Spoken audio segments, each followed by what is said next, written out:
Saatnya kami akan dengar firman-Mu Tuhan. Kami percaya firman-Mu itu yang akan memulihkan kami semua. Urapi lidah bibir mulut hamba-Mu, berkuasalah atas lidah bibir mulut hamba-Mu, sehingga setiap kata yang keluar adalah perkataan Bapa di sorga. Terima kasih Tuhan. Dan setiap kuasa yang bukan kuasa Tuhan, yang coba mengacaukan hati dan pikiran kami untuk dengar firman Allah, kami patahkan di dalam nama Tuhan Yesus Kristus. Terima kasih Bapa. Kami siap dengar firman. Haleluya. Amin. Puji Tuhan. Silakan duduk. Tuhan Yesus dahsyat. Terima kasih buat Tuhan Yesus. Yang pertama, yang kedua buat Bapak Gembala yang biasa saya panggil Om Kris, ya. Makasih sudah beri kesempatan buat saya. Kenalkan, saya biasa dipanggil Pak Gioksin dari Siau. Belum lama bergabung dengan Gereja Bethel Indonesia GBI. Dari gereja yang lama seperti Pak Kris. Dan singkat cerita, saya bergabung. Bukan saya mengetahui Gereja Bethel ada di 27 negara. Saya bergabung dengan Bethel satu hal, karena penglihatan. Amin. Saudara, luar biasa. Tadi lagu terakhir tahun pembebasan. Ini tahun pembebasan. Yang lumpuh, yang buta, lompat dan bersoraklah. Di mana ada Yesus, di situ pasti terjadi mujizat. Amin. Saudara, hidup ini begitu banyak tantangan. Saya enggak mimpi jadi hamba Tuhan. Sekitaran tahun antara 2002 mungkin sampai 2006, itu kakak ipar saya beli gudang di gudang kopra di Wangurer. Saya di sana itu. Sekarang buat timbang kopra dari Pak Joni Cakra di sana ya. Luar biasa. Singkat cerita, kalau orang sudah dalam rencana Tuhan tidak bisa lari. Yang seharusnya kalau menurut akal pikiran saya, kalaupun Tuhan suruh buka gereja, lebih baik saya buka di Surabaya. Tapi nggak tahu bagaimana Tuhan lempar ke Pulau Siau. Singkat cerita, habis semua. Sampai hidup numpang, jadi tukang ojek, jual ikan, jual bensin, dihina. Sebetul Om Tanpe bilang bahwa hamba Tuhan itu adalah keset. Amin. Dijadikan keset dulu. Dan singkat cerita, berdirinya gereja dan pekerjaan Roh Kudus bukan maunya saya. Pendeta gembala saya dari Surabaya datang menjenguk anak-anaknya yang sementara dalam hidup proses gak ngerti tujuannya apa. Ada muncul suatu penglihatan bahwa pekerjaan Roh Kudus akan melawat Kepulauan Sitaro lewat kami suami istri. Saya bingung saudara, saya tolak. Tapi luar biasa, semakin ditolak semakin jadi. Dan luar biasa kalau Tuhan yang tentukan, tancapkan untuk jadi gembala, bukan sekedar ingin, Tuhan mencukupi semuanya. Amin. Demikian apapun panggilan saudara, bukan harus jadi pendeta melayani Tuhan, kita semua adalah hamba Tuhan. Apapun profesimu, kalau Yesus yang tancapkan di situ, Tuhan akan memberkati kita. Saya khotbah apa yang saya hidupi, saya rasakan. Masuk di Siau mandi air hujan, nggak ada air. Biasa kasur spring bed tiap kamar ada AC, ini kasur kapuk. Tahu kasur kapuk yang tipis. Anak-anak saya perempuan-perempuan kadok semua kena air hujan. Seumur hidup saya tidak pernah angkat semen, angkat pasir, angkat kerikil. Begitu masuk proses yang saya nggak ngerti ini apa, itu saya alami. Dan begitu dahsyat, saya katakan, Roh Kudus, pekerjaan Roh Kudus itu membawa kita kepada kelimpahan. Sekarang anak-anak saya ada di Jakarta. Yang terakhir masih S2 di Pendeta Rubin Adi Abraham. Tapi dasarnya adalah pekerjaan Roh. Karena Roh Kudus itu bukan membawa kita turun, tapi membawa kita naik. Saudara, kita akan lihat hari ini, meskipun dalam tantangan, dalam masalah, tetap satu, yaitu cari Yesus. Amin. Kita akan lihat di dalam Markus pasal 5 ayat 21 dan selanjutnya. Ini sering kali kita dengar khotbah, mungkin Om Kris juga sudah pernah khotbah. Judulnya adalah Yesus membangkitkan anak Yairus dan menyembuhkan seorang perempuan yang sakit pendarahan. Saya baca ayat 21, Bapak Ibu selanjutnya, sehingga semua kita dapat berkat. Sesudah Yesus menyeberang lagi dengan perahu, orang banyak berbondong-bondong datang lalu mengerumuni dia, sedang ia berada di tepi danau.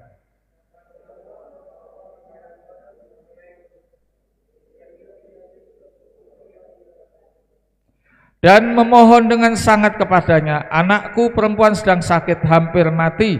Datanglah kiranya letakkanlah tanganmu atasnya, supaya ia selamat dan tetap hidup.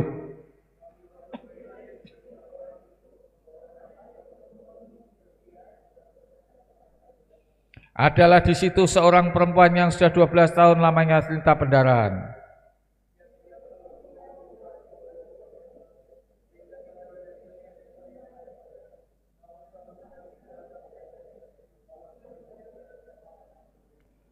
Dia sudah mendengar berita-berita tentang Yesus, maka di tengah-tengah orang banyak itu ia mendekati Yesus dari belakang dan menjamah jubahnya.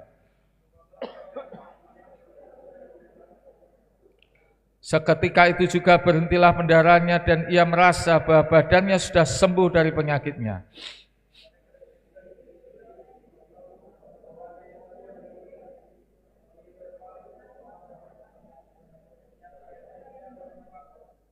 Murid-muridnya menjawab, engkau melihat bagaimana orang-orang ini berdesak-desakan dekatmu, dan engkau bertanya, siapa yang menjamah aku?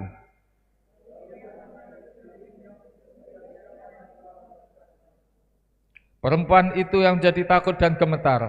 Ketika mengetahui apa yang telah terjadi atas dirinya, tampil tersungkur di depan Yesus, dan dengan tulus memberitahukan segala sesuatu kepadanya.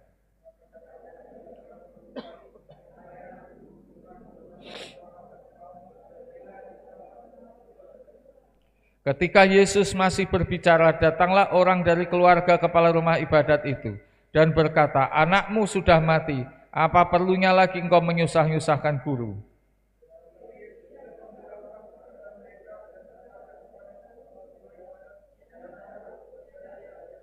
Lalu Yesus tidak memperbolehkan seorang pun ikut serta kecuali Petrus, Yakobus, saudara Yohanes, saudara Yakobus.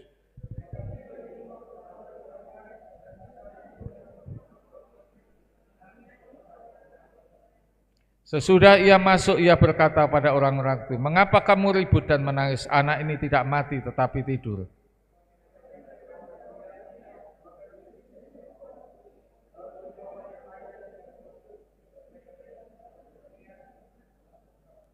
Lalu dipegangnya tangan anak itu, katanya, talitakum, yang berarti, hai anak, aku berkata kepadamu, bangunlah.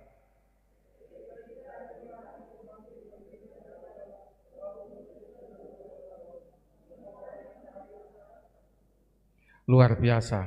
Saudara, dikatakan di sini, Tuhan Yesus menyeberang lagi, dan orang banyak berbondong-bondong berdesak-desakan. Saudara bisa bayangkan berdesak-desakan. Kalau saya sudah bisa rasakan waktu bensin susah di Siau, minyak bensin susah, itu sampai baku dorong, berdesak-desakan. Kurang lebih seperti itu. Orang banyak mengelilingi dia, katanya, sedang ia berada di tepi danau. Tiba-tiba datanglah seorang kepala rumah ibadat. Namanya adalah Yairus. Dia mengalami tantangan yang luar biasa, yaitu anaknya sakit, anak satu-satunya, anak perempuan sakit, hampir mati. Waduh, dokter sudah angkat tangan. Mungkin dibawa ke rumah sakit sampai Singapura sana sudah mungkin tidak sembuh. Nggak bisa, dokter angkat tangan. Dia tahu persis, seorang Yairus, seorang kepala agama, Biasanya orang kalau sudah jadi ketua agama biasanya sombong kan. Tapi dia enggak. Dia tahu persis. Jawabannya hanya di Yesus. Dia cari Tuhan. Seringkali kita begitu, saat kita ada tantangan, ada masalah, kita sudah dengar firman, kita tahu persis jawabannya cuma cari Tuhan. Tetapi terkadang kita lain. Survei membuktikan saat ada tantangan, ada masalah, kita bisa cari manusia, kita bisa cari yang lain, yang parahnya bisa cari dukun. Saudara, kalau kita cari Yesus, seperti waktu saya cari Om Kris, kita mesti tahu Om Kris punya alamat di mana, tempat favoritnya Om Kris di mana. Kurang lebih kalau pagi ada di Tendeki ya Om ya, saya belum pernah ke sana. Harus tahu. Saudara cari Yesus, mesti tahu tempatnya Tuhan itu di mana. Tempat kesukaannya Tuhan itu di mana. Waktu Yesus lahir ke dunia, tempat favorit dia adalah kandang domba. Bicara apa? Kerendahan hati. Saudara mesti tahu. Saat engkau seperti Yairus, di tengah ribuan orang atau ratusan orang itu datang, mata Tuhan hanya tertuju pada Yairus. Padahal banyak sekali yang membutuhkan pertolongan. Karena apa? Yairus datang kepada Yesus, dia datang dengan sikap yang benar, dia tahu persis tempat favorit Yesus, yaitu dia tersungkur dan menyembah Tuhan. Bicara kerendahan hati. Bukan saudara harus secara fisik berlutut ini, enggak. Saat engkau cari Tuhan dan kerendahan hati, di dalam masalah engkau cari Tuhan dengan kerendahan hati, engkau menangis di hadapan Tuhan, di situ hati Yesus tergerak oleh belas kasihan. Amin. Saya sering alami seperti itu, saudara. Sering alami hal-hal seperti itu. Saudara, kita lain dengan agama lain. Agama-agama yang lain kalau mereka minta kepada Tuhannya, mereka sebagai jemaat, sebagai umat. Tapi saudara dan saya minta kepada Bapak itu sebagai anak. Amin. Bayangkan saat engkau ada tantangan masalah saat ini, engkau masuk kamar dan berkata, Bapakku yang baik di surga, aku butuh ini. Saudara, saya sering mengalami, kalau dulu waktu jadi pengusaha, nggak ada hal seperti itu. Tapi saat dengan Tuhan kita dekat, seringkali tidak perlu panjang-panjang doanya. Kemarin Jumat saya mau berangkat, hari dari Kamis malam, Jumat pagi hujan keras, hujan angin gelap. Saya cuma bilang, Bapak, anakmu mau berangkat kapal cepat Bapak, saudara tahu kapal cepatnya. Biar Bapak kasih keluar sedikit matahari. Tidak lama doa saudara, nggak sampai 30 menit, teduh. Bapak kita itu Bapak yang baik. Apapun masalah Anda saat ini. Orang mati 4 hari aja bangkit kok. Apalagi cuma masalah uang, masalah berkat, pemulihan rumah tangga, masalah pekerjaan, terlalu kecil bagi Tuhan. Amin. Tapi kita mesti tahu tempat favoritnya Tuhan. Kandang domba bicara kerendahan hati. Yairus datang dengan segala kerendahan hati, dia ketika ia melihat Yesus tersungkur itu pakai terlempar saudara, gitu dia tersungkur di kaki Tuhan. Saya katakan, apapun tantangan dalam hidup kita, masalah kita, hanya di kaki Yesus itu ada pemulihan. Amin. Hanya di kaki Tuhan ini ada jawaban. Dan saya alami semuanya itu. Tuhan itu enak. Dekat dengan Tuhan itu enak. Saat Yairus tersungkur di kaki Tuhan, dia memohon dengan sangat, anaknya koma, hampir mati. Yesus tolong, anakku koma hampir mati. Datanglah kiranya, letakkanlah tanganmu supaya anakku selamat. Bayangkan Yairus, dia yakin betul bahwa Yesus anak tukang kayu ini adalah sang dokter, segala dokter, dia penyembuh, dia adalah seorang mujizat yang penuh dengan kuasa Tuhan. Saudara, lalu singkat cerita, pergilah Yesus dengan orang banyak itu dia ikut Yairus. Begitu banyak orang membutuhkan pertolongan, tapi hati Tuhan hanya tertuju pada Yairus. Saat ini kalau engkau datang dengan kerendahan hati, maka engkau akan melihat mata Tuhan tertuju pada saudara-saudara semua yang ada di GPI Anggur Baru. Amin. Tuhan lihat satu persatu, mata Tuhan itu tembus sampai di hati kita. Apapun masalahmu, Tuhan biar berkata apa? Dari antara mereka yang kau percayakan kepadaku, tidak seorang pun kubiarkan binasa. Apa enggak dahsyat Tuhan kita? Tuhan Yesus ikut dengan Yairus dan berdesak-desakan. Saudara, ikut Tuhan itu enggak jalan tol, jalan mulus kayak Bitung Manado kan, lewat ring road mulus. Ikut Tuhan itu jalannya berbatu-batu, saudara. Tapi saat kita tidak mampu, tangannya yang berlubang paku itu menggendong kita. Amin. Karena kita anak. Berdesak-desakan, saya percaya Yairus kalau tidak menjaga dirinya bisa terlepas dari Yesus. Saya yakin, saat itu dia pegang tangan Tuhan dan Tuhan memegang tangannya. Di tengah tantangan dan masalah, kalau doa kita belum dijawab, engkau sudah berdoa, bukan arti Tuhan enggak dengar. Tuhan dengar enggak doa kita? Tuhan dengar, tapi jawabannya itu tunggu waktunya Tuhan. Terkadang kita yang atur waktunya Tuhan, kita jadi manajer, Tuhan jadi karyawan. Yairus, dia meskipun banyak tantangan berdesak-desakan, di dekatnya dia tetap ada di dekat Yesus. Mereka berjalan, dan Yairus sudah bersukacita, sudah pasti anakku ini pasti hidup. Anakku gak jadi mati, karena berjalan dengan Yesus.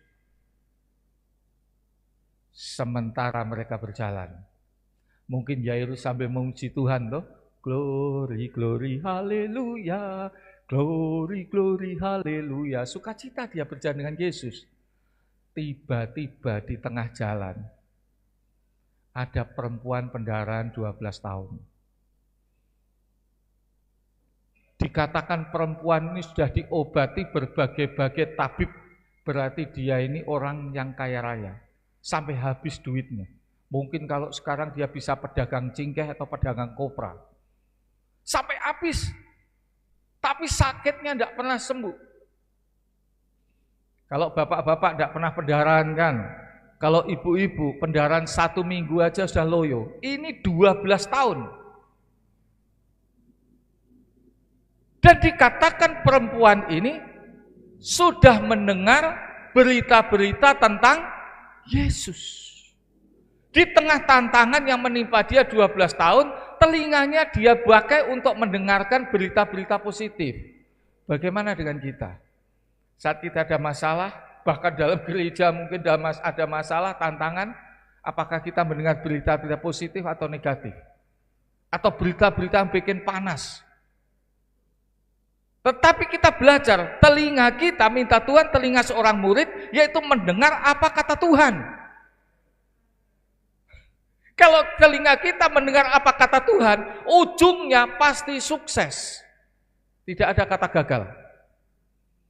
Perempuan ini, saudara, dia sudah mendengar berita-berita tentang Yesus. Maka di tengah-tengah orang banyak dia ambil keputusan untuk mendekati Yesus dan dia berkata, asal ku jamah jubahnya, aku akan sembuh. Saudara, perempuan 12 tahun pendarahan, di tengah orang banyak, dia tidak bisa berjalan begini. Saya percaya dia merangkak. Setengah mati dia untuk mencapai Yesus. Dan secara manusia, enggak mungkin dia bisa mencapai ke Tuhan Yesus. Bayangkan Tuhan Yesus dikelilingi oleh para kopasusnya, murid-muridnya, bodyguard, seperti bodyguard melilingi Yesus.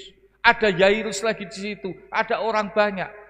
Saya percaya untuk mencapai ke tempat Yesus secara manusia itu enggak mungkin bisa. Makanya saya katakan, ikut Tuhan bukan seperti jalan tol Bitung Manado. Ikut Tuhan itu banyak tantangan, banyak proses, lewati kerikil-kerikil tajam, benar enggak? Tapi saat kita maju terus, jangan pernah takut. Seperti bangsa Israel dituntun tiang awan, tiang api di padang gurun sampai Roh Kudus. Saudara dan saya dituntun oleh Roh Kudus. Dan Roh Kudus bukan tinggal di luar tapi di dalam kita. Amin. Makanya saudara luar biasa. Saya percaya begitu banyak orang, kurang lebih minta maaf kalau di Syok, yang memakai perempuan ini. Karena najis. Zaman dulu orang pendarahan itu dianggap najis, saudara. Enggak boleh, apalagi sampai menjamah Yesus. Dia adalah seorang pendeta. Kalau sekarang itu najis, enggak boleh. Dan sangat sulit bagi perempuan itu. Tapi apakah dia menyerah? Bagaimana masalah Anda? Sudah berapa tahun Anda mengalami masalah? Jangan pernah menyerah. Hari ini lagu tadi apa? Yang lumpuh dan yang buta, lompat dan bersoraklah. Amin. Amin. Yakin saudara, yang lumpuh dan yang buta lompat dan bersoraklah. Karena hari ini, enggak tunggu besok kalau waktu Tuhan. Jangan kita pikirkan cara kerja Tuhan dengan pola pikir kita. Enggak connect. Apakah Tuhan enggak tahu ada orang yang membutuhkan pertolongan? Dia tahu. Apakah Tuhan tidak berbelas kasihan? Dia berbelas kasihan. Saya percaya saat dia mau mendekati Yesus, Tuhan mengutus malaikatnya untuk menuntun dia. Seringkali kita nggak sadar, kok saya bisa lewati proses ini ya, luar biasa. Saudara nggak tahu bahwa Tuhan sudah mengutus malaikatnya untuk memberi kekuatan pada saudara dan saya. Amin. Dengan susah payah, mungkin diludahi, mungkin sampai ditendang, tetapi dia sampai kepada Yesus. Matanya tetap fokus pada Tuhan. Kalau kita ikut Tuhan, jangan telinga kita, mata kita selalu melihat kekurangan satu dengan yang lain. Kalau kita ikut Tuhan, apalagi dalam tantangan, jangan pernah melihat apa perkataan manusia yang negatif.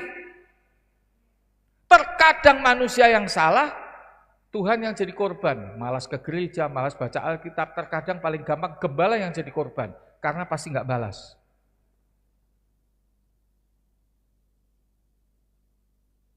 Dan dia punya iman, asal ku jamah jubahnya aku akan sembuh. Dahsyat sekali saudara, iman seorang perempuan pendarahan. Singkat cerita, saat dia sampai ke Tuhan dengan susah payah, dia pegang ujung jubah Yesus. Dan dikatakan apa? Ayat 29, seketika itu juga berhentilah pendarahannya. Kalau sudah waktunya Tuhan menolong saudara, seketika itu juga engkau akan melihat kemuliaan dan mujizat Tuhan dalam segala bidang apapun profesimu akan dinyatakan dalam hidupmu. Saya alami sebelum peresmian Gereja Bethel Indonesia Yehuda. 1 bulan sebelum peresmian, saya cuma bilang Tuhan, ini kursi plastik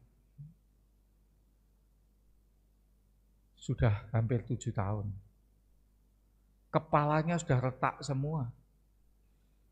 Kalau mau sewa kursi Tuhan, di Perum situ, kursinya minta ampun, jelek sekali. Kalau saya duduk kursinya bisa melar ke belakang gini Tuhan. Ya, Engkau Tuhan yang bisa membuat mujizat. Tuhan bisa kirim, ini namanya kursi, kalau di Sio bilang pernikel, saya bilang kursi besi. Bisa Tuhan. 100 kursi aja Tuhan, iman saya cuma 100. Sebenarnya terlalu kecil kan. Tapi Tuhan, 100 kursi aja warna coklat Tuhan karena keramiknya krem. Tiap hari saya doa, istri saya doa. Singkat cerita, ada yang kasih dana. Enggak saya pikirkan. Untuk 100 kursi.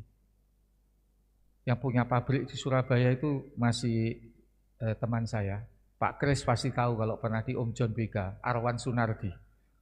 Ya, pengusaha. Dia masih di Shanghai, Cina. Saya telepon kok, saya mau transfer ini, dikasih harga pokok, kirim. Setelah 10 hari kemudian, sudah dekat-dekat pokoknya kurang 2 minggu lebih ini peresmian. Baru dikirim tuh kursi. Saya ditelepon lagi dengan anak kandungnya. Om Gyoksin, minta nomor rekening karena ada diskon lagi. Wah, puji Tuhan, saya pikir lumayan 1 juta, 2 juta. Pikiran manusia terlalu pendek. Lumayan 1 juta, 2 juta. Sudah Om, sudah ditransfer. Waktu saya buka rekening BCA, 100% uang dikembalikan. Tepuk tangan dulu untuk Tuhan. Amin. Jangan batasi pikiran Tuhan. Pada waktunya tepat. Saudara, begitu banyak hal-hal supranatural terjadi. Saya tetap berpegang, tetap dalam pekerjaan Roh Kudus ini membawa pada mujizat. Saya enggak akan tinggalkan pengajaran. Pernah anak saya berpikir Tuhan, saya sudah enggak bisnis lagi. Ini Tuhan buka gereja di Siau. Di Bebali itu enggak ada air. Tanahnya batu, tanahnya cuma sekitar 5-10 cm, batu gede-gede semua. Terus anak-anak saya kuliah, saya nggak mau mikir, saudara. Nggak mau mikir. Saya prinsipnya, di padang gurun, 5 roti 2 ikan bisa 5.000 orang, kan ada Yesus toh. Kalau Tuhan yang suruh saya, pasti Tuhan cukupi saya, karena gereja ini adalah kantornya Tuhan. Ini cuman karyawan, butuh laptop, butuh apa, Tuhan yang cukupi. Anak saya kuliah di Surabaya semua. Saudara tahu satu semester puluhan juta. Singkat cerita, pernah yang nomor 3 kuliah di informatika. Harus bayar, itu waktu hari Jumat saya ingat, 5 juta. Kalau enggak, enggak boleh ambil SKS, pokoknya Surabaya tegas sekali. Jam 10 dia telepon, Pak cepat Pak, TF Pak. Ini sudah nih, iya, gampang. Padahal saya nggak ada duit. Nggak ada uang dengan istri. Mulut ini terkancing, nggak bisa telepon kakak saya, telepon teman, utang kira kan terkancing. Doa, pas puasa. Tepat jam 1. Tahu-tahu di rekening saya masuk 5 juta. Sampai dunia sekarang, saya cek satu-satu, nggak tahu siapa yang kirim. Malaikat dari surga yang kirim. Amin. Saudara, kalau sudah waktunya, seketika itu juga, seperti perempuan pendarahan ini, tiba waktunya seketika itu juga dia sembuh. 12 tahun, dalam sekejap, begitu pegang, nggak sampai 3 menit kan, pegang langsung sembuh. Dan Tuhan saat itu berkata, dia merasa ada kuasa yang keluar. Lalu Tuhan tanya, siapa yang jamah jubahku? Pertanyaannya, Yesus tahu enggak? Yesus tahu enggak yang jamah jubahnya dia? Yang bilang tahu angkat tangan. Kenapa ragu-ragu? Yesus tahu yang jamah jubahnya dia, enggak mungkin Yesus enggak tahu. Murid-muridnya yang enggak tahu, Tuhan banyak sekali, ratusan orang ini, semua nyenggol, kalau orang Jawa bilang nyenggol jubahnya. Kenapa kamu bilang siapa yang menjamah jubahku?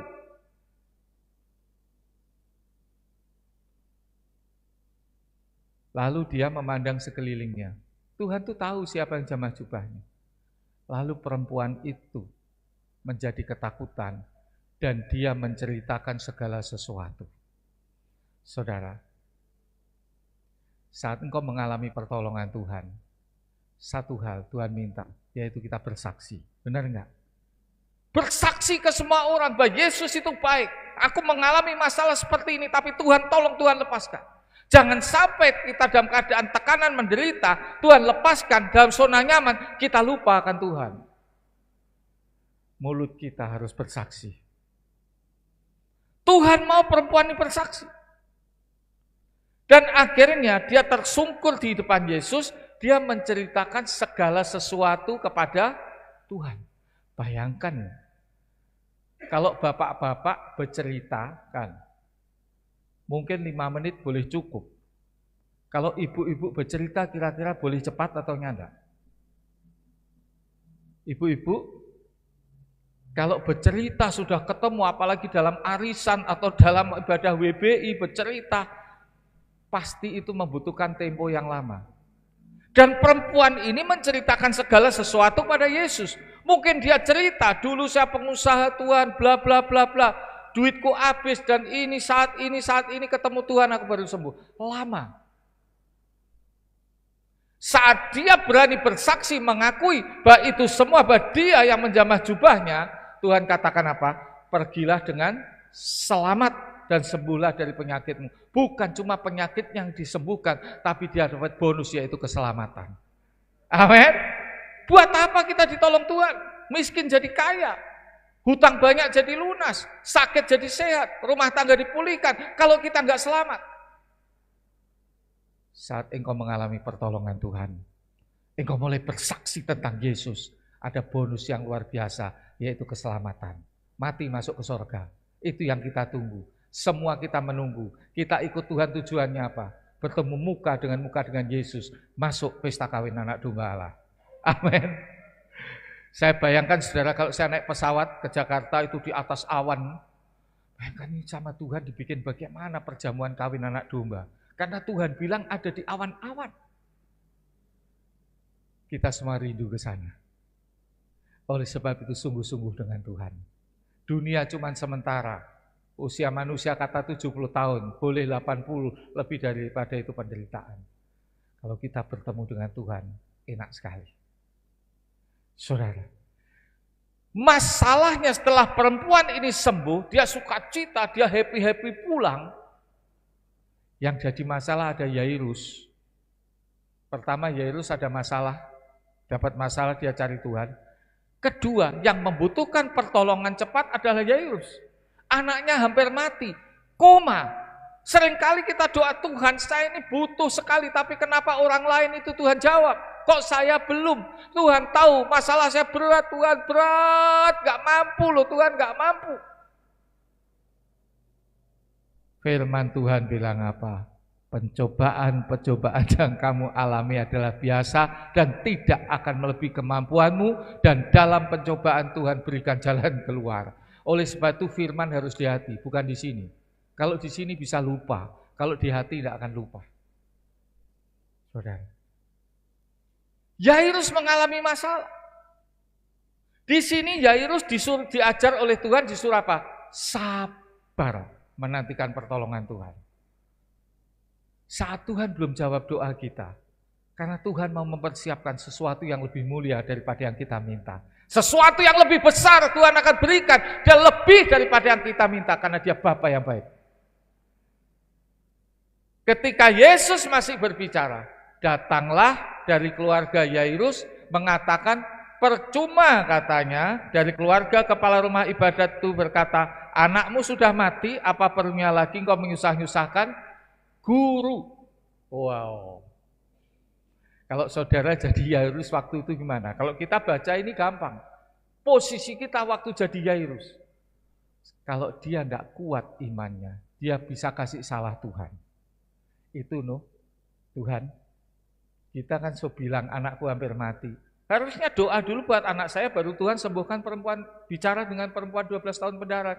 Toh dia kan sudah sembuh, ngapain Tuhan masih bicara panjang lebar, bla-bla ngomel dulu. Tapi Yairus patut jadi contoh kan. Di sini dia tidak ngomel, dia diajar sabar. Kepala rumah ibadat, apa perlunya lagi engkau menyusahkan guru? Di mata orang cuman guru bisa apa sih? Cuman ngajar, yang buat mujizat siapa? Nabi, Rasul. Kalau guru bisa apa? Mereka pandang enteng Tuhan Yesus. Anakmu sudah mati, sudahlah nggak perlu, guru suruh pulang aja. Lebih baik kamu urus itu pemakaman, cari pendeta untuk khotbah pemakaman, penghiburan kan gitu. Tetapi luar biasa. Yesus tidak menghiraukan perkataan mereka dan berkata kepada kepala rumah ibadat. Masih disebut kepala rumah ibadat terus di sini. Hanya 4 kata. Kata-kata yang sama ini. Kurang lebih 2000 tahun yang lalu. Tuhan yang sama, perkataan yang sama. Buat saudara dan saya mengalami tantangan dan masalah. Dan kau butuh sesuatu. 4 kata. Jangan takut, percaya saja. Amin. Coba katakan kiri kanan. Jangan takut, percaya saja. Amin. Dahsyat Tuhan Yesus itu, dahsyat luar biasa. Ada istilah orang Jawa. Kalau ikut Tuhan itu katanya, bahasa Jawanya gini, moto picek kuping budek, itu mata buta telinga tuli. Pokoknya seakan-akan ikut aja apa kata Tuhan. Tuhan suruh apapun kita ikut. Dan kita percaya kalau kita sudah doa, Tuhan sudah dengar. Tinggal Tuhan belum berbicara, tapi Tuhan dengar. Saudara, jangan takut, percaya saja. Seringkali kalau ada tantangan masalah, kata-kata yang lemah lembut itu muncul di hati kita. Kalau saudara baca ini, masih menggema. Perkataan Tuhan pada Yairus juga berkata pada saudara dan saya, jangan takut, percaya saja. Kenapa? Perkataan ini hanya khusus bagi anaknya.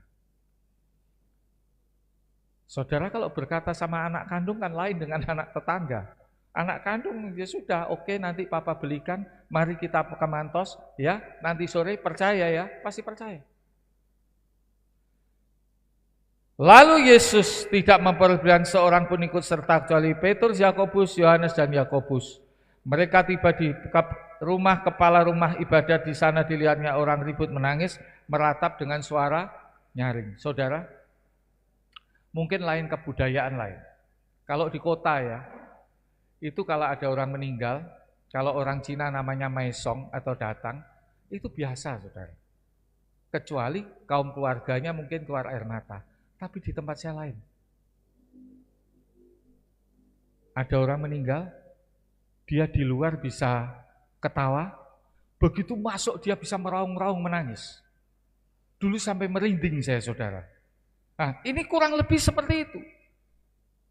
Makin dekat rumah Yairus, yang didengar bukan suara pujian, tetapi ratapan nyanyian, ratapan menangis dengan suara yang nyaring. Bagaimana perasaan Yairus? Pertama dia ada tantangan, masalah. Kedua disuruh sabar. Ketiga disuruh apa? Percaya saja. Jangan takut, percaya saja. Dan sampai saat itu, Yairus tidak pernah menggerutu dan menyalahkan Tuhan. Singkat cerita, sesudah ia masuk, ayat 39, ia berkata kepada orang itu, mengapa kamu ribut? Anak ini enggak mati tapi tidur. Di hadapan Tuhan orang mati itu enggak tidur. Ya. Jadi di dalam Tuhan enggak ada jalan yang buntu. Di dalam Tuhan selalu ada jalan yang terbuka. Berani jalan tertutup cuma modal tongkat, itu laut Kolsum terbelah jadi dua. Modalnya apa? Cuma tongkat. Tuhan cuma bilang apa yang ada di tanganmu kan? Saudara, saya percaya hari ini, apapun tantanganmu, masalahmu, tidak ada jalan yang tertutup bagi Tuhan. Enggak ada jalan yang tertutup. Saya mengalami ini di Siau, bukan di Surabaya, dekat dengan keluarga saya, tapi di Siau. Tidak ada keluarga saya, tidak ada keluarga. Kalau istri saya ada keluarga, tapi kan tidak saling tolong, besar di Surabaya. Dari hidup numpang tidak ada apa-apa, dengan 3 anak, kacau balau hidup, tidur di dego-dego, dihina orang, karena dulu pedagang pala, sampai ekspor, bawa uang ratusan juta. Sekarang jadi begini, dipanggil Cina kere lah segala macam. Tapi saya percaya, kalau tiang awan dan tiang api menuntun Israel sampai Kanaan. Pekerjaan Roh Kudus yang saya dapat dari Surabaya, yang akan membawa saya naik. Dan terbukti sekarang. Tadi saya bicara dengan Pak Tri di sini. Om Kris belum ada, kami terima tamu di depan. Orang-orang Majalengka dan didikan Om Tan. Dalam pengajaran roh yang murni, tidak akan dibiarkan Tuhan. Saya terharu lihat semuanya ini, saudara. Ini bukti kuasa Roh Kudus itu begitu dahsyat.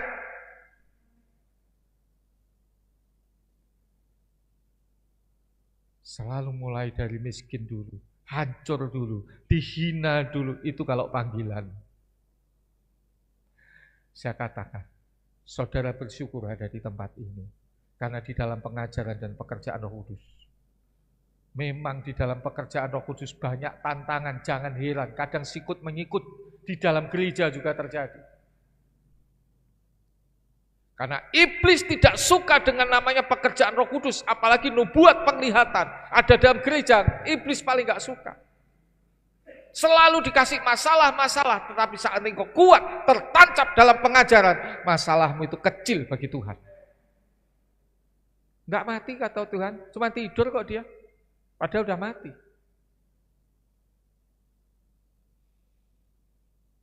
Dan mereka mentertawakan. Waduh, pandang enteng. Siapa meremehkan firman tanggung akibatnya. Diusir dengan Tuhan. Lalu dibawanya ayah dan ibu anak itu bersama dengan dia masuk ke kamar itu. Saudara lihat, dari 3 poin tadi, dia dipanggil kepala rumah ibadat.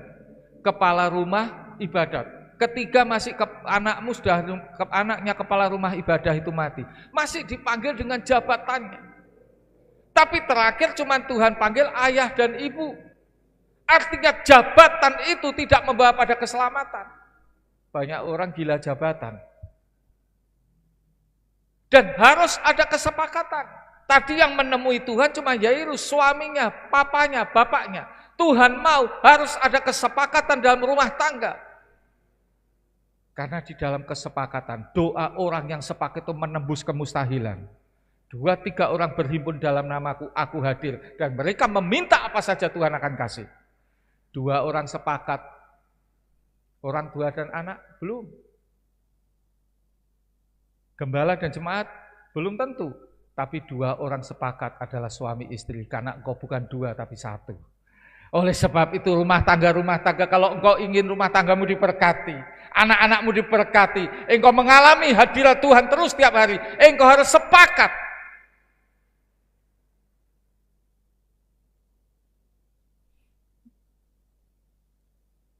Ada tantangan, ada masalah. Terkadang suami-suami pandang enteng perempuan. Pada perempuan dikatakan penolong.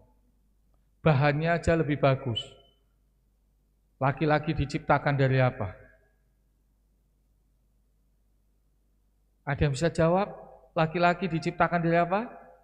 Hah? Debu tanah. Hawa diciptakan dari apa? Lebih kuat mana tanah dengan tulang? Ibu-ibu lebih kuat sebenarnya. Laki-laki itu gampang stres, apalagi kalau dompet kosong kan.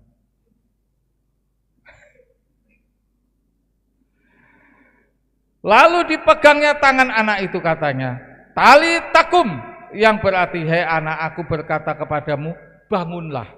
Ayat terakhir katakan apa? Seketika itu juga anak itu bangkit berdiri dan berjalan. Sebab umurnya 12 tahun, semua yang hadir di situ sangat takjub. Saudara, kalau waktunya Tuhan, gampang. Kalau waktunya Tuhan memberkati saudara, saudara sampai kewalahan terima berkat. Saudara sampai kewalahan. Tapi kalau belum waktunya Tuhan, kalau kita maksa Tuhan, itu siksa.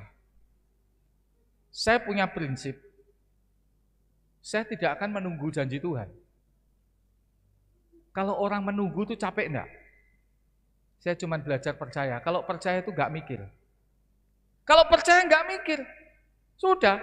Pokoknya jalan aktivitas apa. Tahu-tahu pertolongan Tuhan terjadi, kita kaget, jadi terpesona. Luar biasa kan Tuhan. Tapi kalau kita nunggu, kapan Tuhan? Orang sana enggak pernah ke gereja, Tuhan tolong. Tuhan berkati kita nih hidup susah Tuhan. Cicilan nggak lunas-lunas. Kalau Tuhan bilang apa? Siapa suruh hutang? Kan? Benar nggak? Kredit nggak lunas-lunas, siapa suruh kredit? Saya katakan berani hutang, berani tanggung resiko. Karena kita sudah menikmati. Saudara, perempuan pendaran, 12 tahun. Anak Yairus, umur 12 tahun. Angka yang sama. Hari yang sama, angka 12 bicara 12 rasul, 12 suku Israel, bicara umat pilihan, Tuhan tidak membiarkan umat-umat pilihannya di dalam GBI Anggur Baru menderita terus. Saatnya Tuhan akan tolong saudara dan saya. Amin. Waktunya Tuhan. Bapak Gembala jadi saksi. Bagaimana dia merintis. Sampai rambutnya putih. Saya terharu saudara. Aduh, saya baru mulai putih. Om sekali-kali dicat boleh. Nah, masih semangat. Saya masuk tadi Tuhan. Bukan main, ini didikannya Om Tan Majalengka ini, dahsyat semua. Oleh sebab itu, saya salut dengan beliau, menjaga pengajaran. Sekarang banyak pengajaran-pengajaran yang enggak beres. Kalau saudara enggak dekat dengan Tuhan, seperti Yairus enggak dekat Tuhan, saudara akan hanyur lewat pengajaran. Karena sementara sekarang setan bekerja lewat pengajaran. Mereka pakai nama Tuhan. Di Surabaya, kurang lebih 30 tahun yang lalu, saya sudah lihat sendiri di gereja yang paling besar, paling mewah Surabaya. Semua waktu ibadah tertawa sampai 2 jam, sampai 4 jam. Saya pikir kemasukan saudara, saya nggak ngerti, saya masih kerja di gudang garam. Mana ada orang sukacita tertawa berjam-jam. Itu 30 tahun yang lalu sudah masuk Surabaya. Apa yang bukan dari Tuhan akan hilang. Tetapi bahasa roh, nubuat, penglihatan sampai sekarang tidak hilang. Pekerjaan Roh Kudus. Jangan percaya dengan semua. Pengajaran-pengajaran yang banyak membingungkan kita. Saat kita ada masalah, jangan cari pengajaran-pengajaran yang begitu gampang, begitu instan. Mereka pakai alat mediasi, entah garam, entah minyak. Yang dibilang minyak urapan, saya katakan minyak urapannya betul, ada Roh Kudus. Tidak ada lagi. Kalau kita nggak dekat Tuhan, hati-hati bisa hanyur. Tetapi saat kita dekat Tuhan, ingat, saudara dan saya umat pilihan Tuhan. Engkau ciptaan Tuhan yang hebat dan dahsyat, dan Tuhan tidak akan biarkan. Amin. Yang pertama tadi, saat Yairus ada masalah yang pertama. Yang kedua disuruh sabar menunggu janji Tuhan. Untuk percaya bahwa janji Tuhan itu yakin, pasti ada. Yang ketiga, dia disuruh apa? Percaya. Yang kedua sabar, yang ketiga percaya. Oleh sebab itu, saya yakin hari ini, firman Tuhan hari ini boleh menguatkan saudara dan menguatkan saya. Sekali-sekali saudara gembala di jemaat, boleh pesiar ke Sion, entah KKR, entah apa, Om Grese, supaya saudara lihat, kami di bawah gunung api Karangetang.